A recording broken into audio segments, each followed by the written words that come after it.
Dice así Hebreos 3:12. Mirad, hermanos, que no haya en ninguno de vosotros corazón malo de incredulidad para apartarse del Dios vivo. Con esta última cita vemos claramente como el primer uso también que se usa a esta palabra es para mostrar una maldad que hay profunda en el ser humano.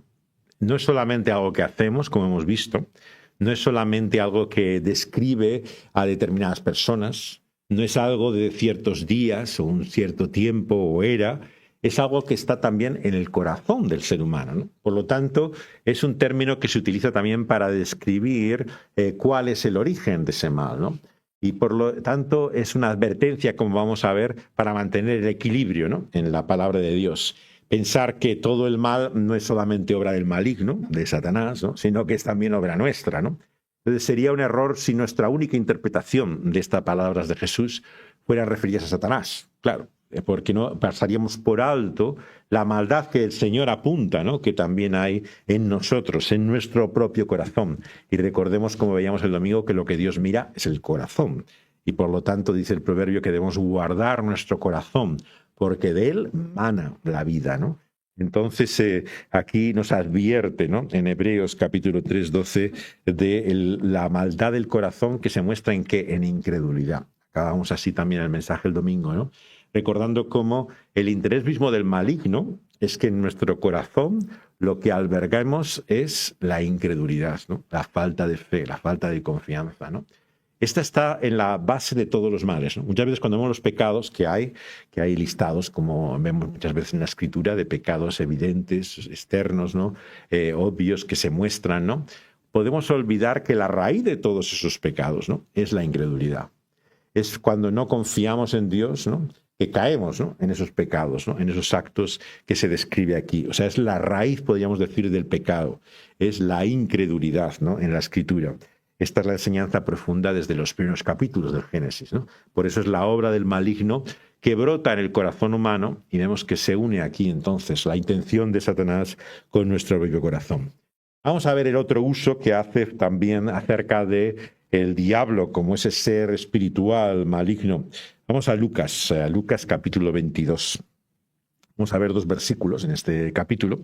El segundo es muy importante. Vamos a volver a hacer referencia a él porque es clave también para nuestra meditación. Pero vamos a leerlo ya porque está en el mismo capítulo que vamos a leer el primero. Lucas 22. El primer verso que vamos a leer está en el versículo 3, que hace referencia a Judas, ¿no? Dice que Satanás entró en Judas. Judas, el que tiene por sobrenombre Iscariote, porque hay otro Judas, claro, que es el que escribe la buena epístola del buen libro que es la Biblia, ¿no? Entonces fue Satanás el que entró en el corazón, en la vida de Judas, ¿no?, Iscariote, ¿no?, y le llevó, por lo tanto, a entregar a Jesús, ¿no? Pero el versículo 31 es todavía mucho más importante para nosotros, ¿no?, porque nos dice unas palabras de Jesús a Pedro. Le dice el Señor: Simón, Simón, he aquí Satanás os ha pedido para zarandearos como a trigo, ¿no?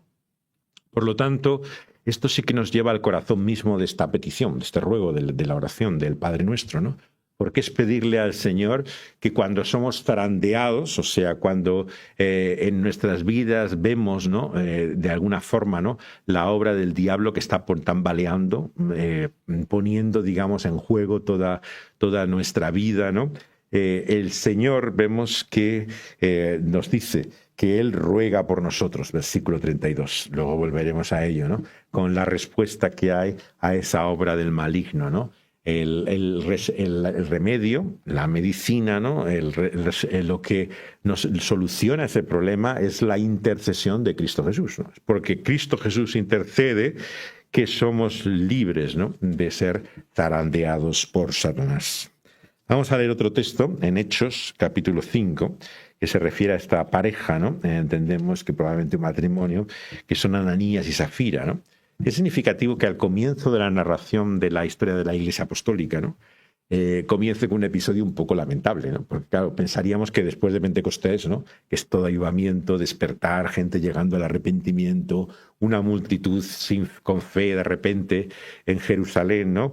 Es como, tras la descripción de esa comunidad que aparece en los final del capítulo 4, ¿no? Que recordáis que vivían en esa comunión íntima unos con otros, compartiendo la palabra, compartiendo la comida, ¿no? Viene como un cubo de agua fría, ¿no? A continuación la historia de Ananías y Zafira, ¿no? Y es como una advertencia, ¿no? Hay un cuadro maravilloso de lo que Dios está haciendo aquí en la iglesia, pero al mismo tiempo advierte que hay un interés. ¿Y dónde está el interés este?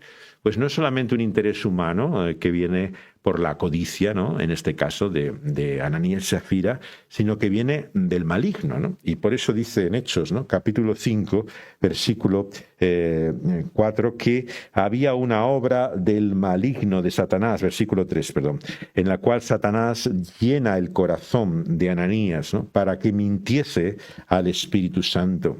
Y le dice en el versículo 4, ¿por qué lo haces si reteniéndola se quedaba a ti? No era una obligación, ¿no? Era algo que voluntariamente hacía. Pero en el versículo 3 es Satanás, ¿no? El que produce en su corazón, ¿no? Este pensamiento, ¿no? Esta mente, esta voluntad también. Porque el corazón abarca no solamente nuestro sentimiento, sino también nuestra mente, todo lo que es todo nuestro ser, ¿no? Y Satanás se introduce ahí, como vemos, ¿no? Igual que lo hizo con Judas, aquí vemos que lo hace con Ananías también, acá en este texto. Vamos a 2 de Corintios, en el cual en este cuadro también de la iglesia apostólica, de la iglesia primitiva, leemos en 2 de Corintios 11:3 lo siguiente. Dice así la palabra de Dios: temo que como la serpiente con su astucia engañó a Eva, vuestros sentidos sean de alguna manera extraviados de la sincera fidelidad a Cristo, escribe el apóstol Pablo. Entonces, ¿qué es lo que hace aquí? En esa descripción del maligno, que hace referencia a la serpiente antigua que dice Apocalipsis que es Satanás, ¿no? Dice que se caracteriza ¿por qué? Por la astucia, ¿no? Como vamos a ver esto en la conclusión final de nuestro estudio, es muy importante entender que la obra del diablo no está donde parece más evidente y más obvia. Hay creyentes, como sabéis, que lo que asocian con el diablo, que es las brujas, el satanismo, todo lo que parezca realmente magia, eso es Satanás, ¿no? Pero claro, estas personas son un poco ingenuas, ¿no? Pues no se dan cuenta que si algo caracteriza a Satanás es la astucia, el no presentarse como obviamente quién es, ¿no? Sino estar encubierto, enmascarado, ¿no? Entonces eso es lo que lo hace tan peligroso, claro, la obra del diablo, porque no es una obra evidente, clara, transparente. Y en ese sentido, claro, la obsesión que muchos cristianos tienen con el tema del ocultismo, claro, está un poco exacerbada, ¿no? Porque realmente las mayores obras del maligno no son el ocultismo, ¿no? Es cuando él se enmascara, ¿no? Y se presenta como ángel de luz, ¿no? Que es como también la escritura nos describe a Satanás, ¿no? Y en este caso dice que sus sentidos, fijaos, son extraviados de esa sincera fidelidad a Cristo. Apela de alguna forma también a nuestras emociones, ¿no? A nuestros sentimientos, al aspecto sensitivo, ¿no? de lo que percibimos, ¿no? Nosotros, ¿no? Con nuestros sentimientos, ¿no? Vamos a leer un texto más, en 1 de Pedro, acerca del diablo y Satanás, como se describe con este mismo término. Todos estos textos están utilizando la misma palabra que encontramos aquí. 1 de Pedro está al final del Nuevo Testamento y escribe así en el capítulo 5, versículo 8. Dice, esta cita, así, está enviando Juan. 1 de Pedro 5, capítulo 8. Dice así: sed sobrios y velad, porque vuestro adversario, el diablo, como un león rugiente, anda alrededor, buscando a quien devorar. La expresión que aquí se utiliza del diablo se podría también traducir el maligno, porque es la misma expresión que estamos leyendo aquí, como el mal, ¿no? Entonces, los nombres del diablo, si os fijáis, no son uno o dos, ¿no? Tiene muchos nombres el diablo en la Biblia, ¿no? Y esto es muy importante también para entender la diversidad que muestra el diablo, ¿no? Hemos mencionado ya algunos, ¿no? El tentador, como vamos a ver, es una expresión característica del maligno. La serpiente antigua, que es como aparece en Génesis, ¿no? En el capítulo 3, ¿no? Aparece también como un ángel de luz. Hemos hecho referencia también al hablar de su sutilidad, ¿no? Él aparece como el engañador, como el mentiroso, como el homicida desde el principio, se le llama a Jesús también, ¿no? Aparece incluso por los judíos, no Jesús mismo no lo usa, pero lo usan sus contemporáneos con el nombre de Belcebú, ¿no? Que es el señor de las moscas, ¿no?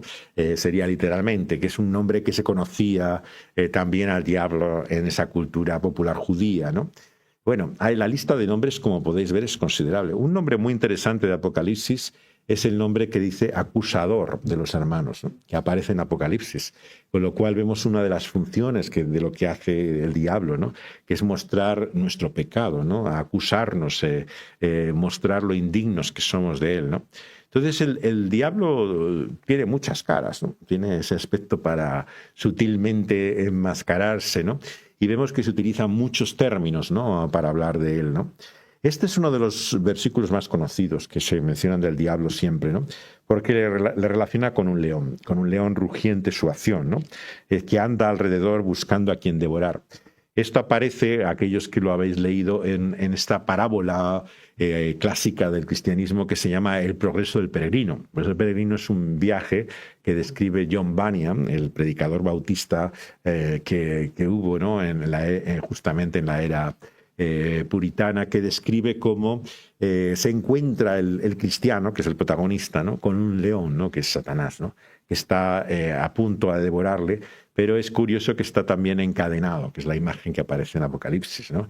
En el progreso del peregrino, ¿no? O sea, su obra está también limitada, ¿no? No tiene una acción, es como una fiera o un animal peligroso que está atado, ¿no? Se puede mover, tiene una cierta acción, pero ves que está siempre restringido, ¿no?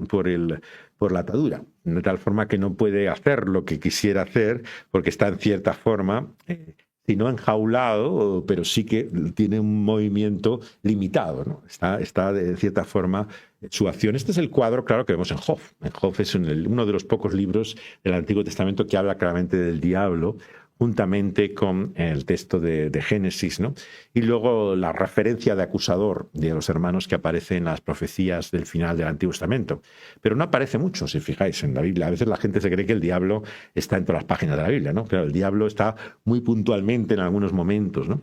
Pero el Antiguo Testamento, donde sí tiene un papel importante, es el principio de Job, ¿no? Donde aparece como el agente, dijimos incluso, que produce ese mal, ¿no? En el santo Job. Pero ¿cómo lo hace? Buscando la autorización, ¿no? El permiso de Dios. No tiene la libertad para tocar a Job, ¿no? Si Dios no se lo permite, ¿no? Entonces ese león, ¿no? Vemos que está alrededor, andando, buscando a quien devorar, pero tiene también el control, ¿no? Que tiene Dios, ¿no? Se le llama también adversario, ¿no? Que esto es interesante porque es importante siempre entender que es uno de los enemigos siempre del alma y del creyente, ¿no? Siempre se ha hablado de que hay un enemigo triple, ¿no? Del creyente, ¿no? Se habla de la carne como el pecado, como lo que veíamos el mal que hay en nosotros. Se habla también del mundo, que es la en oposición a Dios, como Juan, por ejemplo, habla en sus cartas, pero es el diablo, sin lugar a dudas, también el otro enemigo que te enfrentamos, ¿no? Y los cristianos, si os fijáis, muchas veces tienden en referirse más a uno de ellos, ¿no?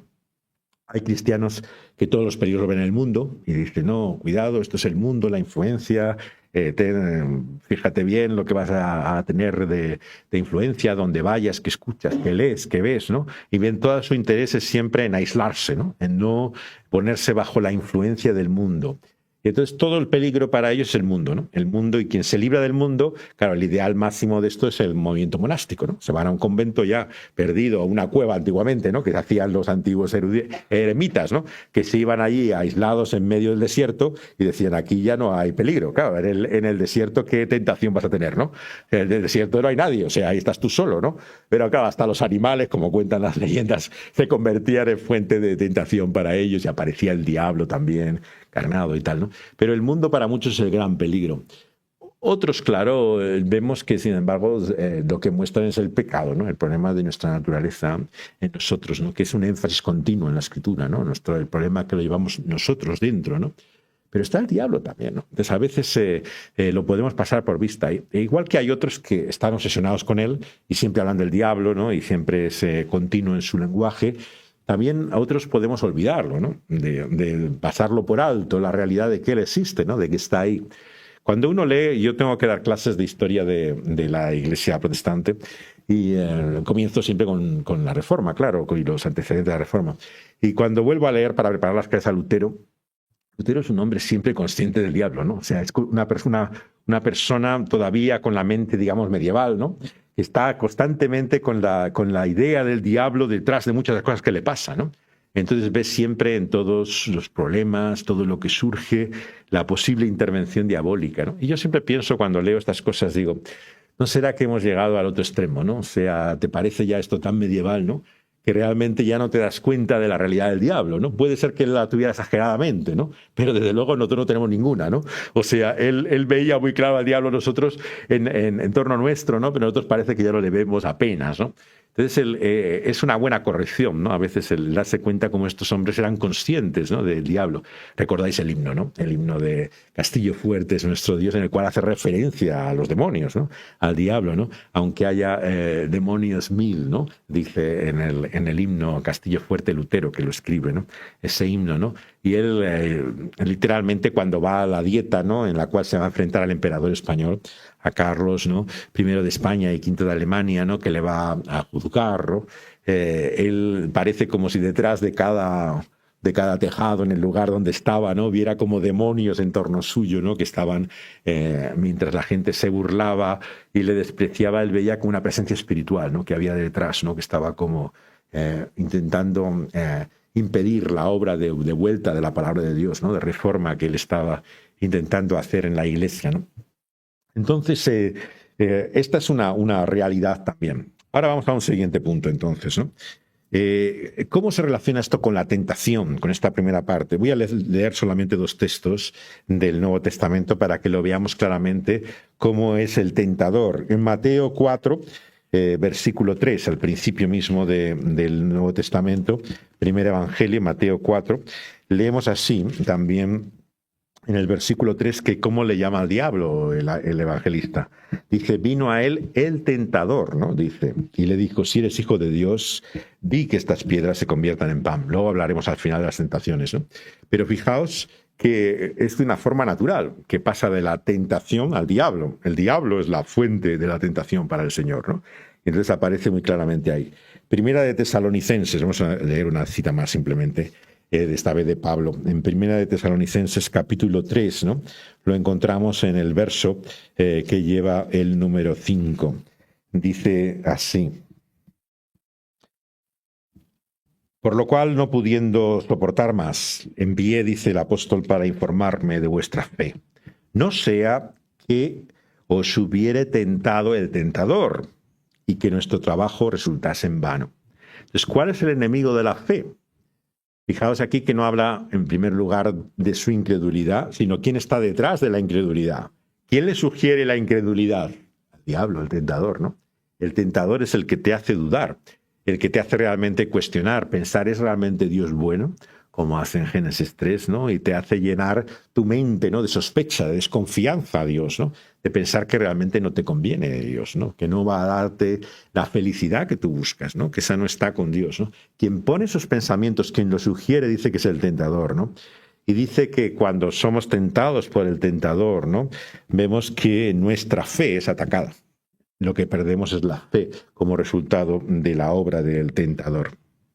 Vamos entonces ya a los textos fundamentales de nuestra meditación hoy. Efesios 6, claro. Sin duda, el relato del texto del apóstol en el cual se describe esa lucha espiritual de una forma más clara, ¿no? En Efesios vamos a leer solamente un versículo de este capítulo 6 en el cual se hace referencia directa a esa lucha espiritual, ¿no? Y dice así la palabra de Dios, ¿no? Que no tenemos lucha, dice el verso 12 de Efesios 6, contra sangre y contra carne, o sea, contra seres humanos, sino contra principados, contra potestades, contra gobernadores de las tinieblas de este siglo, contra huestes espirituales de maldad en las regiones celestes. Bueno, este texto es toda una revelación y muchos también se han obsesionado con él. Y en muchos de los círculos que se llaman a veces de la guerra espiritual, ¿no? Intentan precisar, ¿no? y cada una de estas cohortes, digamos, armadas celestiales responde a un tipo de ejército angelical maligno distinto, ¿no? Claro, todas estas distinciones son muy difíciles de hacerlas a partir de un versículo, ¿no? No podemos encontrar aquí un cuadro de cuál es el carácter en que están organizadas. ¿Qué es lo que debemos saber? Bueno, en primer lugar tenemos que saber que el diablo, Satanás, ¿no?, se le considera como el príncipe, digamos, el jefe de todo un ejército angelical, ¿no?, opuesto a Dios, ¿no? Entonces hablamos de los demonios, y si hablamos del demonio en singular, nos referimos generalmente al diablo, que es el término que más se utiliza en la Biblia, Satanás, el diablo, ¿no? Y los demonios son como los ángeles que les sirven. Y estos demonios, ¿no?, vemos aquí que son poderes, principados, potestades, ¿no?, gobernadores, ¿no?, que están en las tinieblas, tienen un poder. Por lo tanto, hay una potestad de la oscuridad, de las tinieblas, ¿no? Hay unas palabras de Jesús que no las he incluido aquí en los textos, pero que a mí siempre me sobrecogen el Evangelio, ¿no? Cuando dice el Señor Jesús, en el momento en que se acerca a la cruz, ¿no?, al momento de la hora que el Señor ha venido a este mundo para ella, ¿no?, dice, es la hora de la potestad de las tinieblas, ¿no?, dice el Señor Jesucristo, ¿no? O sea, y esto lo dice el propio Hijo de Dios, ¿no? El propio Señor es consciente del poder que tiene la oscuridad, ¿no?, y que se va a enfrentar a ello, ¿no? La cruz, como vamos a ver, es la lucha del Señor con el poder de las tinieblas, ¿no? Entonces hay un poder evidente, ¿no?, que está ahí. Estos ángeles, claro, son criaturas. Esto es importante entenderlo, porque mucha gente, claro, habla del diablo como si fuera Dios, ¿no? Entonces, claro, el diablo no es un ser eterno. El diablo no tiene ninguno de los atributos divinos. O sea, ni está en todas partes, ni lo sabe todo, ni tiene todo poder, no tiene nada de lo que Dios es. O sea, realmente los atributos divinos son de Dios, no son del diablo. Entonces el diablo no es un poder por igual a Dios, ¿no? Hay mucha gente que ha tenido la tentación de convertir el cristianismo en una especie de dualismo, ¿no? A veces le llamamos maniqueo porque había una escuela, ¿no?, dentro de la historia de la Iglesia que había convertido así, ¿no?, al diablo en una fuerza tan importante como Dios, ¿no?, que estaba en lucha constante, ¿no? ¿Cuál es el problema del maniqueísmo, ¿no? Hubo, por ejemplo, un movimiento medieval, ¿no?, que se llama los cátaros, ¿no?, que eran maniqueístas, ¿no?, pero ha habido muchos en la historia de la Iglesia que tenían esa idea. Para pensar bien de ellos, o sea, para entenderlos, tenemos que comprender que ellos querían resolver el misterio del mal, ¿no? El misterio del mal es cómo un Dios bueno, que es todopoderoso, permite el mal, ¿no? Entonces ellos lo creían solucionar pensando, bueno, es el diablo. El diablo es el que hace el mal. Entonces Dios está libre de ese mal, ¿no? Pero claro, de esa forma ponían por igual a Dios y al diablo, intentando librar a Dios del mal, le quitaban a Dios el poder, la soberanía, ¿no?, toda la autoridad que tiene sobre el cielo y la tierra, ¿no? Y dejaba a Dios de ser Dios, ¿no?, para convertirse en alguien parecido a una criatura, que es el diablo, porque el diablo es un ser creado por Dios, rebelde, opuesto a él, pero es un ser hecho de sus manos, una criatura. ¿Cómo es esa criatura? Bueno, es espiritual, claro, no la vemos. El diablo no se manifiesta, no tiene cuernos, como sabéis, ni tridente, ni sale con una cola, como aparece en los cuadros de la Edad Media, ¿no? Esa es como la imaginación religiosa ha dibujado a los demonios. Pero los demonios son espíritus, y los espíritus no los ves, claro, no tienen una forma física, no se manifiestan de ninguna manera material, ¿no? Son realidades espirituales, ¿no? Y esas realidades espirituales son como los ángeles, claro, pero en vez de servir a Dios, ¿no?, lo que sirven es al mal, es una presencia espiritual, ¿no?, que actúa así en el mundo.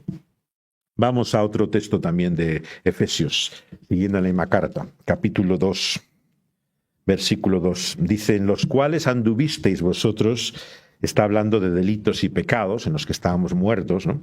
Y dice el apóstol, andábamos en ellos en otro tiempo, ¿no?, en otro momento, siguiendo la corriente de este mundo, conforme al príncipe de la potestad del aire. Fijaos que dice, el espíritu que ahora opera en los hijos de desobediencia.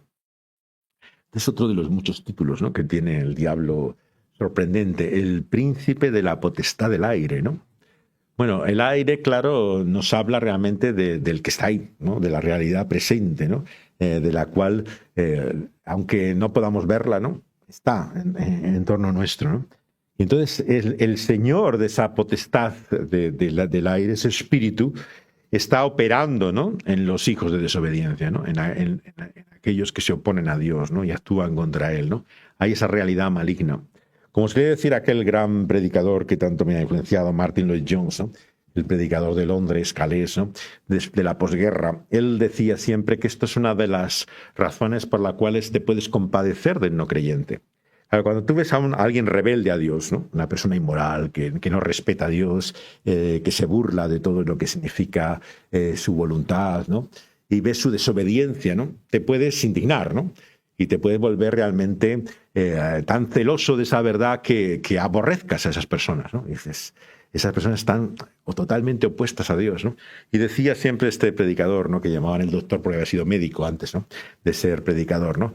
Decía, te puedes compadecer de ellas si te das cuenta que no son ellos solo, es el espíritu, ¿no? Que opera en ellos, ¿no? Entonces te das cuenta que no es solo su mal, ¿no? Es que están realmente dominados, cautivos por otro mal, ¿no?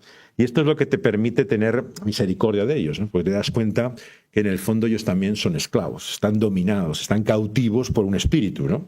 Y esto te hace también tener compasión por la persona que se opone a Dios y su voluntad, que no es simplemente un enemigo de la fe, ¿no? Es alguien que está esclavizado, ¿no? Dominado por el poder de Satanás, ¿no? Que aparece ahí, ¿no? Entonces, esto nos muestra también la realidad del origen, ¿no? De esa cautividad, ¿no? Que Jesús dice que tiene el pecado. Esto lo veis mucho, no he citado el texto del Evangelio de Juan, ¿no? Capítulo 8, cuando el Señor Jesús, ¿no? Dice, los judíos le dicen, no somos hijos de Abraham, ¿por qué dices que somos esclavos, ¿no? Él dice, sois esclavos, ¿no? Porque todo aquel que hace pecado, esclavo es del pecado, ¿no? Y entonces, ¿qué dice Jesús, no? Hijos de Satanás, ¿no? Llega a decir Jesús, ¿no? Una de las expresiones más fuertes que utiliza Jesús, ¿no? ¿Por qué dice Jesús que un ser humano puede ser hijo de Satanás, ¿no? Como si fuera un demonio.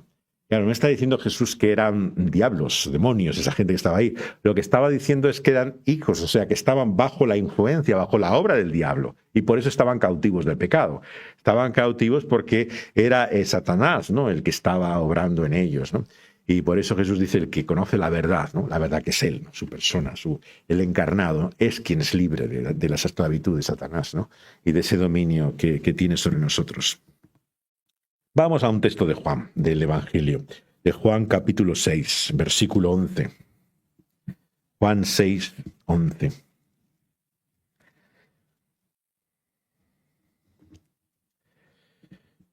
Dieciséis, perdón. 16, Juan 6 es el texto del pan, 16, 11. Dice así, dice que cuando Él venga convencerá al mundo de pecado, de justicia, de juicio, y dice de pecado, dice por cuanto no creen en mí, de justicia por cuanto voy al Padre y no me veréis más, pero dice el versículo 11, ¿no? De Juan 16, de juicio por cuanto el príncipe de este mundo ha sido ya juzgado. Entonces, Jesús está anunciando aquí en su Evangelio, por medio de Juan, ¿no? El hecho de que ya ha sido puesto bajo juicio, condenado, ¿no? Jesús siempre habla de Satanás como que tiene los días contados, ¿no? Que realmente está destinado al lago de fuego y del infierno, ¿no? Y que realmente son los coletazos de esa serpiente que está agonizando, está acabado totalmente. Entonces el mensaje de Jesús respecto al diablo es importante que empezamos a entender que es un mensaje de victoria, ¿no? Jesús no está atemorizado por el diablo, ¿no? Él viene a luchar contra él, a enfrentarse contra él, pero él no tiene ninguna duda sobre el desenlace de ese combate. Él sabe que Satanás tiene la batalla perdida, ¿no? Satanás no tiene nada que hacer frente a Jesús, ¿no? Y es el príncipe de este mundo, ¿no? El que ha sido juzgado. Esto de príncipe de este mundo, claro, es una expresión que utiliza también, como veremos luego al final en las propias tentaciones, el diablo mismo con el Señor, ¿no? Cuando se presenta como si fuera señor de este mundo, o príncipe, o poder, ¿no? Y esto también a algunos cristianos les ha llevado a pensar si es que el mundo está dominado por Satanás o por el diablo.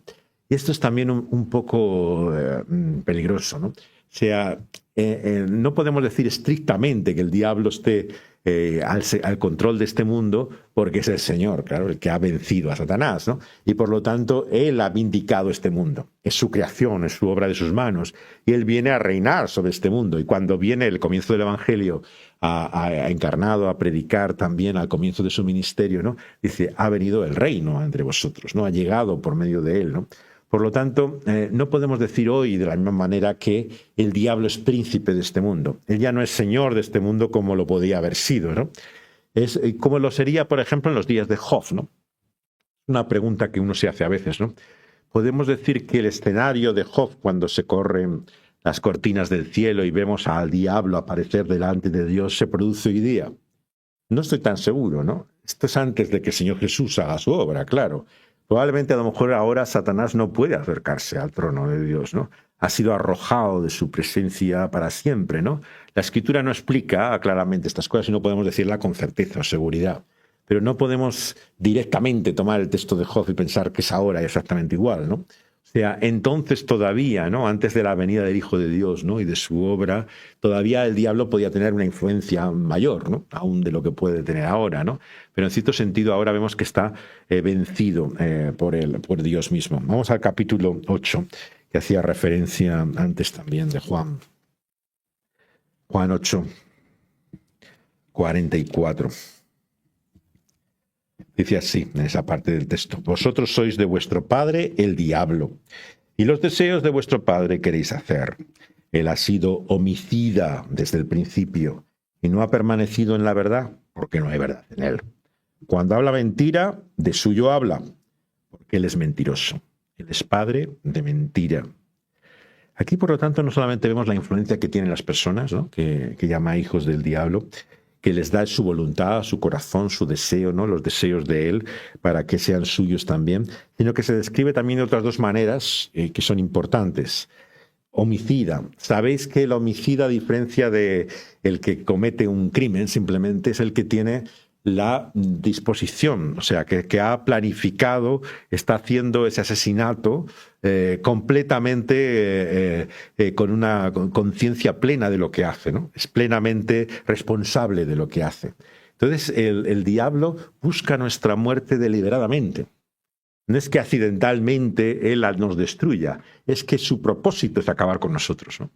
Entonces es el propósito realmente de aquel que es el enemigo de nuestra alma, en el sentido de que quiere acabar con ella, ¿no? El homicida desde el principio.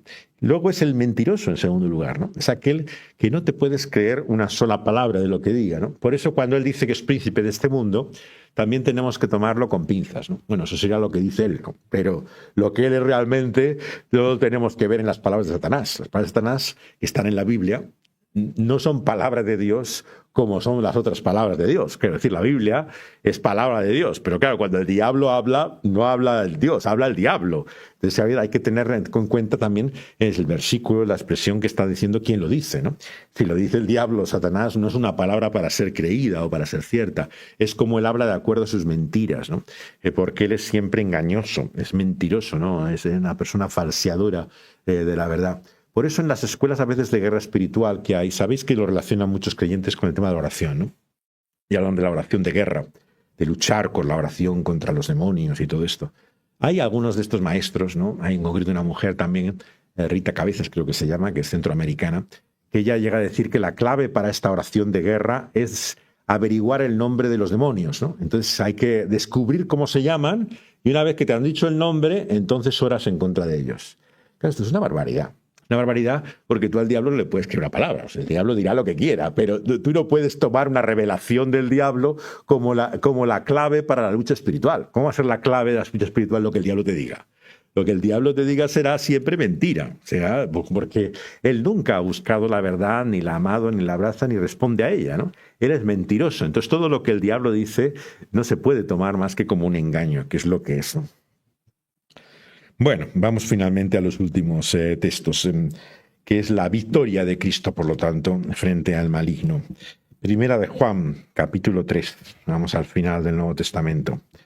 Primera de Juan, capítulo 3, verso 8.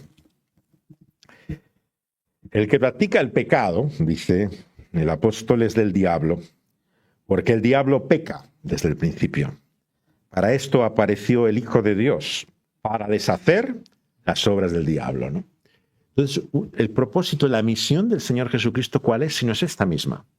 Deshacer, acabar con la obra del maligno. Por eso es que cuando el Señor hace esa nueva creación, esa nueva ciudad, que es la nueva Jerusalén de Apocalipsis, el diablo no solamente es arrojado, es que no se puede acercar a esa ciudad, ¿no? O O sea, no puede acercarse ni a los muros de esa ciudad. Es echado al lago de fuego del infierno, ¿no? Es completamente, no tiene la posibilidad que tiene ahora de tentarnos, ¿no? De acercarse a nosotros, de andar en torno a nuestro, ¿no? En la victoria de Cristo, Satanás ya no tiene ningún lugar. Ha sido totalmente expulsado por el Señor, ¿no? Y lo que es más, ha acabado con su obra. Todo lo que era resultado de su influencia es extirpado de nosotros, ¿no? Extirpado de nuestro corazón, de este mundo, ¿no? De la creación, incluso la muerte misma, ¿eh? No he querido incluirlo, pues son ya muchos textos hoy, pero si os fijáis cuando habla de la muerte como nuestro último enemigo, ¿no? Que aparece en el texto de los Hebreos, ¿no? Que la muerte es algo serio, ¿eh? No es una cosa para hablar de ella trivialmente, ¿no? La muerte es real y dice que es el último enemigo, ¿no? Pero ¿quién tiene la potestad de la muerte, ¿no? Habla como si fuera el diablo mismo, el gran señor de la muerte, ¿no? Por lo tanto, la muerte no podemos mirarla como algo sin importancia, ¿no? Es una obra maligna, ¿no? Que trae el diablo para nosotros, ¿no? Y por eso la muerte de los santos, ¿no? No es una causa de júbilo para nadie. Sabemos que están con el Señor, que están mejor que nunca, ¿no? Que están en su presencia, pero la muerte en sí nunca es algo para alegrarse. Es algo realmente para entristecerse, verdaderamente, ¿no? Porque es el último enemigo, es realmente la última obra que nos queda, ¿no? Aquí del diablo y que finalmente ha sido vencida cuando Cristo vence a la muerte, ¿no? Vence su poder, ¿no? Le quita el aguijón, ¿no? Que tenía la muerte, ¿no? Y ha perdido ya su fuerza última en nosotros, ¿no? Vamos a Mateo 12. Vamos a ver un texto un poco más extenso. Mateo 12, versículo 24 al 29. Dice así: los fariseos, cuando le oían a Jesús, decían: este no echa fuera a los demonios, sino por Beelzebú, el príncipe de los demonios, ¿no? Es que lo hace. Y Jesús, que sabía sus pensamientos, lo que no decían, dice: todo reino dividido contra sí mismo es asolado, y toda ciudad o casa dividida contra sí mismo no permanecerá. Y si Satanás echa fuera a Satanás, contra sí mismo está dividido. ¿Cómo puede permanecer su reino? Si yo echo fuera demonios por Beelzebú, ¿por quién los echan vuestros hijos? Por tanto, ellos serán vuestros jueces. Pero si yo por el Espíritu de Dios echo fuera demonios, ciertamente ha llegado a vosotros el reino de Dios. Porque ¿cómo puede alguno entrar en la casa del hombre fuerte y saquear sus bienes si primero no le ata? Y entonces puede saquear su casa. Quiero prestar también un último pensamiento también a estas palabras del Señor, ¿no? Porque nos muestran realmente que la acusación que había contra Jesús, claro, que era un instrumento oculto, ¿no? Del maligno, ¿no? Y que los milagros que hacía, porque los judíos contemporáneos de Jesús, si os fijáis, nunca niegan los milagros, ¿no? Nunca dicen, bueno, este dice que cura, que hace estas cosas tan maravillosas, pero no son ciertas. O sea, ninguno de los milagros es negado en el Evangelio. Lo que dicen es quién hace esos milagros, ¿no? Y entonces, todos los enemigos de Jesús dicen que los hace, pero los hace por la obra del maligno. Los hace para engañar, los hace para seducir. En la tradición, por ejemplo, que encontramos en el Talmud, la tradición de los judíos, aparecen textos contra Jesús, ¿no? Utilizando eufemismos, ¿no? De Jesús, ¿no? Y uno de los textos hace referencia a esto, a Jesús como instrumento de Beelzebú, ¿no? Y ellos dicen seducía al pueblo, ¿no? Le engañaba haciendo señales y milagros y prodigios, ¿no? Y este era, por lo tanto, un instrumento de Satanás, ¿no? Así que está detrás de mucho de la oposición, ¿no? Del judaísmo contemporáneo a Jesús, ¿no? Esa acusación. Pero quiero llamaros la atención hacia el final, cómo Jesús muestra la incoherencia, ¿no? De ese argumento, ¿no? Les dice, bueno, ¿cómo puedo yo echar demonios y servir al diablo mismo? O sea, no tiene sentido. ¿Qué obra estoy haciendo yo? ¿Qué propósito tiene, ¿no? Que yo libre a las personas de la influencia del diablo si de lo que quiero es servir al diablo. Pero lo importante es la última expresión, ¿verdad? Cuando entra en la casa del hombre fuerte, saquea los bienes y primero le ata para saquear luego su casa. Muchos creyentes interpretan este texto, incluso maestros fieles, no estoy juzgando o condenando a estos predicadores, como que esto es la obra del creyente, ¿no? Por la evangelización, ¿no? Cuando vive la obra del Espíritu de Dios poderosa, ¿no? Y libera a personas de la esclavitud del maligno.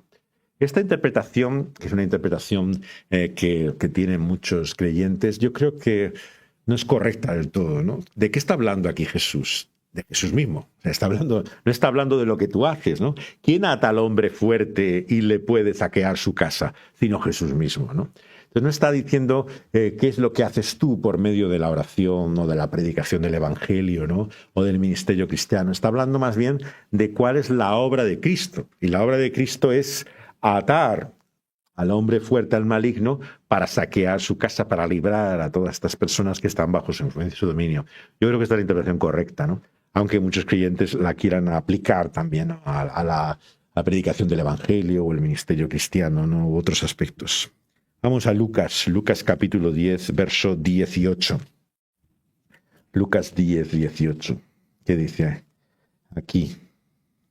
Jesús dice, yo veía a Satanás caer del cielo como un rayo. Está respondiendo el Señor Jesús ante las palabras de los discípulos, ¿no? Que decían, hasta los demonios, ¿no? Se sujetan en tu nombre, ¿no? Y el Señor le dice a continuación que les dará poder, ¿no? Para hollar serpientes, ¿no? Y la fuerza del enemigo no les podrá dañar, ¿no?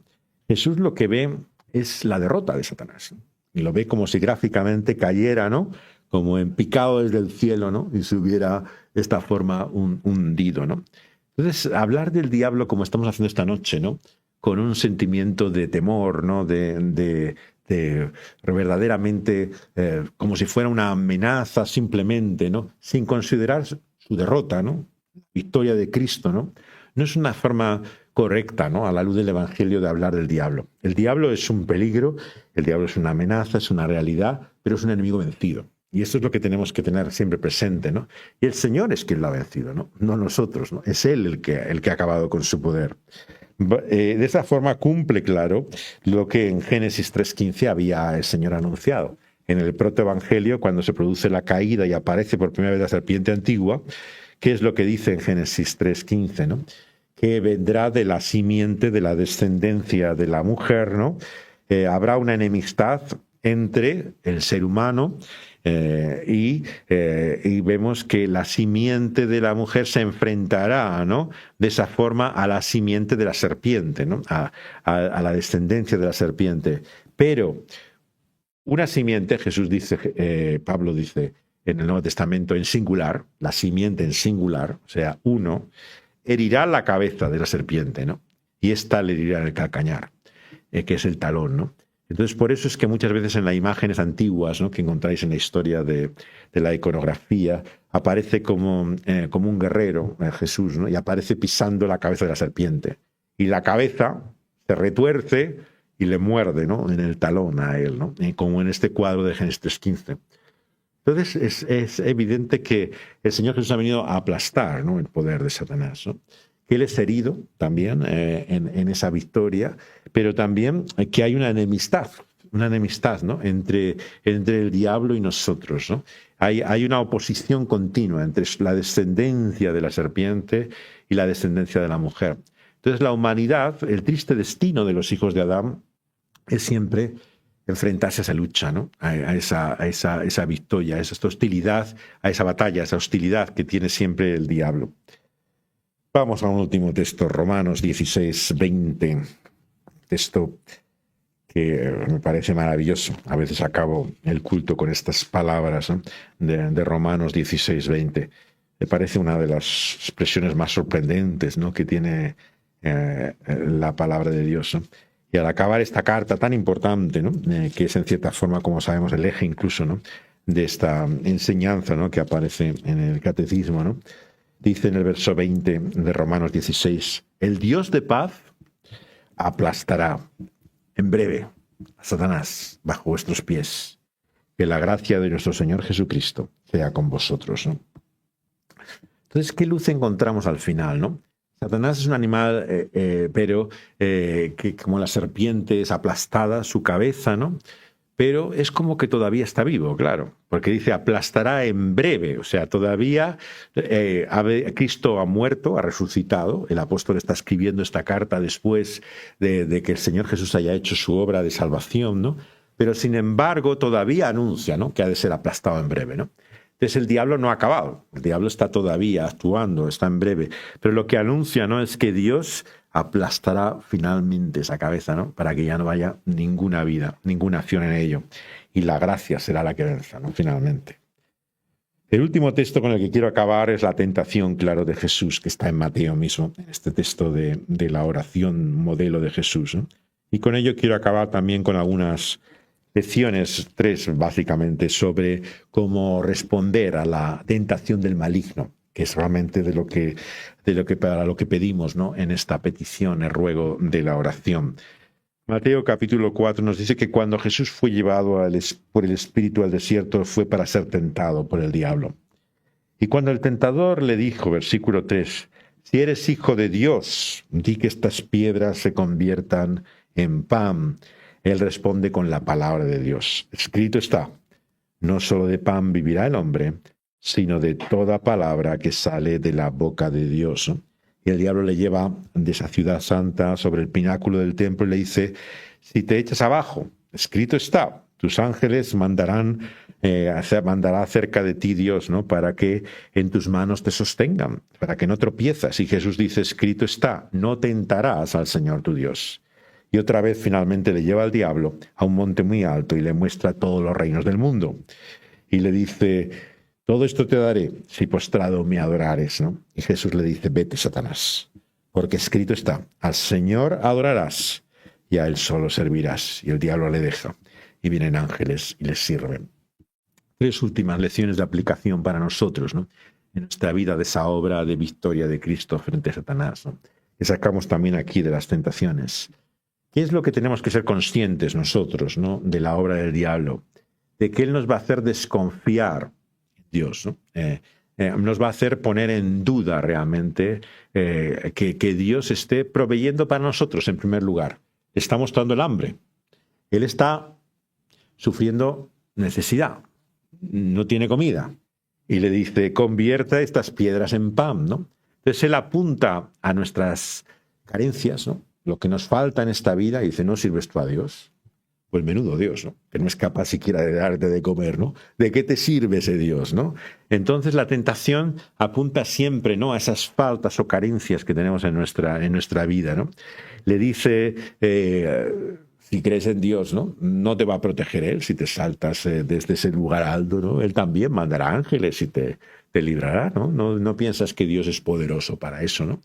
Entonces Jesús le llama a esto tentar a Dios, ¿no? A tentar a Dios es en arrogancia decir, ¿no?, si Dios es Dios, ¿no?, que Él realmente haga una señal prodigiosa, maravillosa, ¿no?, y me salve milagrosamente. Claro, esto es tentar a Dios, ¿no?, porque vemos que es ordenar a Dios, ¿no?, es hacerle al Señor el chico de los recados, ¿no? El botón es que te carga las maletas y te le lleva y tú le ordenas y Él te hace, ¿no? Pero así no es Dios, ¿no? Dice, al Señor tu Dios servirás. Es a Él al que sirves, ¿no? Él no está a tu servicio. Él no es el que está para atender a lo que tú quieras, ¿no?, como tus ruegos o necesidades, sino que tú eres el que estás a su servicio de Él, ¿no? Entonces el Señor Jesús le pone en perspectiva, ¿no? Y finalmente, ¿no?, cuando le pretende ser el Señor de todo, ¿no?, le dice, ¿no?, ¿a quién adorarás, ¿no?, y a Él servirás sino al Señor, ¿no? Por lo tanto, muestra que no hay otro poder, no hay otra forma realmente de poder llevar al mundo a su propósito que por la obra de Dios mismo, ¿no? No por medio de instrumentos ajenos, ¿no?, de las armas de este mundo, de los instrumentos que el diablo, ¿no?, y Satanás da. Estos son muchos. Cuando Casiodoro de Reina, el que nos tradujo esta Biblia a nuestro idioma, expone esto en uno de sus tratados que tiene sobre las tentaciones de Jesús, escribió un tratado, lo aplica a la Iglesia. Y Casiodoro, en este texto, dice que estas son las tentaciones en la historia de la Iglesia, ¿no?, de cómo ha sido así la Iglesia tentada por Satanás. Y claro, ¿qué es lo primero que ve el reformador, ¿no?, Casiodoro de Reina? El poder, ¿no? ¿Qué es lo que ha hecho la Iglesia? Si yo sirvo al poder, ¿no?, podré conseguir que este mundo sirva a Dios, le adore a Dios. Y es la tentación del maligno, como dice el reformador, ¿no? El poder nunca te llevará a servir a Dios, ¿no? Esa es la obra que Satanás, el señor de este mundo, te ofrece, ¿no?, como un instrumento al servicio de la Iglesia, ¿no? Y muestra cómo la Iglesia ha estado dominada. siempre por el imperio, por el poder, ¿no? Y ha querido así buscar otras armas, ¿no? Identifica así cada una de las tentaciones, ¿no? Con maneras en las que el diablo, ¿no?, ha influenciado a la Iglesia para tentar a Dios, ¿no?, para ponerle en cuestión, ¿no? En segundo lugar, ¿no?, ¿qué es lo que vemos aquí? ¿Cómo responde Jesús a la tentación? ¿No? Porque es como nosotros debemos responder también. Claro, no somos Jesús, no somos el Hijo de Dios ni tenemos su poder y todos hemos caído, claro. Por eso necesitamos a Jesús, ¿no? Si no hubiéramos sucumbido ante la tentación, no estaríamos necesitados de salvación. Claro, Él ha vencido a la tentación, nosotros no. Pero sin embargo podemos aprender de cómo Él vence a la tentación, ¿no? Él vence a la tentación por la palabra de Dios. Fijaos que lo que cita en cada una de las tres tentaciones, ¿qué es? La Biblia, la palabra de Dios, ¿no? Por lo tanto, ¿qué creyente puede decir, ¿no? Si para Jesús era suficiente la palabra de Dios, que a Él no le basta la Biblia. No, a mí la Biblia, el Espíritu de Dios es el arma poderosa de lo que hay, ¿no? No, el Espíritu no se puede separar de la palabra de Dios, ¿no? O sea, es por la palabra que el Espíritu actúa, ¿no?, contra Satanás. Por lo tanto, la oración, sea de guerra, de lucha espiritual, como le llamas, ¿no?, si no es por la palabra de Dios realmente, ¿qué efecto tiene? O sea, ¿qué obra espiritual va a hacer Dios en la cual no utilice su palabra? Su palabra es la espada. Es la espada en Efesios 6 que da el golpe mortal realmente al maligno, a la tentación, ¿no? Es la palabra. En segundo lugar, vemos la importancia de recordar la palabra, de hacerla nuestra, ¿no?, de utilizarla en esa lucha espiritual. Y en tercer y último lugar, y con esto acabo, la necesidad que nos apunta Jesús al final de estas tentaciones, ¿no?, de someterse al Señor, ¿no? O sea, ¿de qué se trata al final, no? Se trata de a quién sirves, ¿no? Si Dios es Dios, ¿no?, Él es realmente a quien has de adorar, ¿no?, y a quien has de reconocer, a quien has de servir, ¿no?, en esta vida, ¿no?, y no a ningún otro, ¿no? Entonces, como decía también el reformador Lutero, ¿qué es la fe, no? Sino dejar que Dios sea Dios, ¿no? La fe es reconocer que Dios es Dios y tú no eres Dios ni puedes enfrentarte al maligno. Por eso hay otros muchos textos que no hemos podido considerar hoy, ¿no?, que te dicen, no, cuando te enfrentes al maligno no pretendas que vas a poder vencerle, ¿no? Te invitan a huir, a escapar, ¿no?, a dejar que Dios le reprenda al maligno, ¿no? O sea, hay muchos pasajes que podíamos leer en el cual se deja en las manos de Dios, ¿no? Él es el que puede vencer al maligno. Tú no digas, yo voy a hacerle frente, ¿no? Yo puedo luchar contra este león y acabar con él, ¿no? No, es el Señor el que acaba con él, tú no acabas con él, ¿no? Y entonces también ahora es lo que podemos hacer, ¿no?, al pedirle a Dios que nos libre del mal, rogarle al Señor, ¿no?, que Él sea realmente el que no permita, ¿no?, que estemos en las manos del maligno, que seamos obra suya, ¿no?, y que pueda alcanzar nuestro corazón y nuestra vida, ¿no?, porque dependemos de Él. Eso es lo que nos enseña Jesús en la oración, ¿no? Pedir al Señor, ¿no?, que os libre del mal, porque sin Él estáis perdidos, ¿no? Así que eso es lo que vamos a hacer finalmente en esta oración. Y luego tendremos algunas preguntas ya después de la emisión y acabaremos orando juntos. Vamos a hablar ahora con el Señor. Señor, venimos ante ti confesando nuestra vulnerabilidad, nuestra debilidad, Señor, nuestra tremenda impotencia. No podemos acabar con Satanás ni con la obra del mal en nuestras vidas. Señor, qué arrogancia y soberbia sería pretender que nosotros, Señor, hemos vencido esta batalla, que hemos ganado la lucha frente al mal. Señor, sin ti nada podemos hacer. Señor, por eso venimos ante ti y hacemos esta oración que tú nos has enseñado, Señor, pidiéndote que nos libres del mal, Señor. Porque si no fuera por ti, Señor, caeríamos en las manos del maligno. Seríamos, Señor, totalmente cautivos del mal en nuestra vida. Por eso, Señor, te rogamos, guárdanos, presérvanos, Señor, líbranos del mal. Imploramos, Señor, tu misericordia, Señor, tu gracia para con nosotros, Señor. Guárdanos, Señor, porque Satanás puede zarandearnos, Señor, puede agitarnos y hacer tambalear nuestras vidas. Pero la intercesión, el ruego de tu Hijo, sabemos que es todopoderoso. Por eso no hay otro nombre que queramos, Señor, invocar, Señor, y al cual clamar en esta noche, Señor, que el nombre del Señor Jesucristo. Por el nombre de Cristo Jesús, líbranos del mal, Señor. Te lo pedimos, Señor, por su ruego e intercesión por nosotros, Señor, por su mediación, Señor, por medio de Él, Señor, que fue tentado y venció a la tentación, Señor. líbranos tú, Señor, también de ella. Te lo pedimos en su bendito nombre. Amén.